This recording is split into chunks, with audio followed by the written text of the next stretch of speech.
The Frenchman who invented the Etch A Sketch, a simple-looking toy that delighted generations of children, has died in Paris at the age of 86.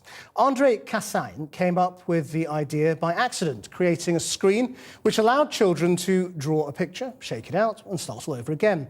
It sold more than 100 million copies around the world, but there was real science behind it, as our science editor Tom Clark reports. Etch A Sketch draws and writes like magic.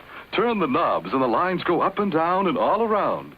It couldn't be simpler, but Etch A Sketch still sells 6 decades after its invention.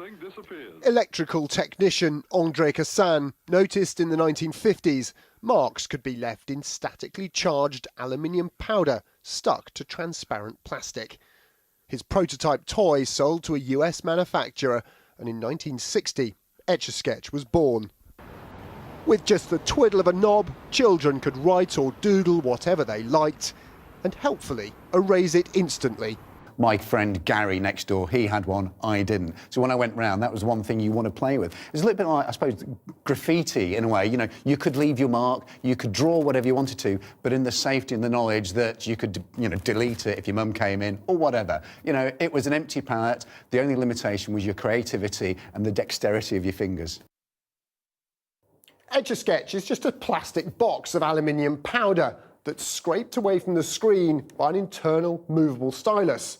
Polystyrene beads within recoat the screen with powder to magically erase the image.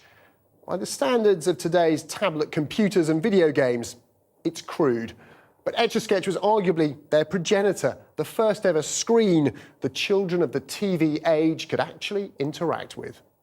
The Etch A Sketch, certainly there's a high level of interactivity with it. I mean, you're not just using a pencil, which is obviously a very dexterous thing. You're controlling this thing with knobs and, you're controlling a little pointer on a screen, a little bit like a mouse on a computer. And that, again, predates things like the iPad by, I'm thinking 50 years. I mean, it's quite revolutionary. Though Etch A Sketch has found a niche in modern electronics, sales slowed since its 20th century heyday, but recently got a boost. A bit part in animated blockbuster Toy Story introduced the digital generation to an analogue classic. Hey, Etch, draw. Oh, got me again. Etch, you've been working on that draw. Fastest knobs in the West. Etch A Sketch artists have latched onto the toy for lo-fi lithography, and last year another lift from a most unlikely political spat.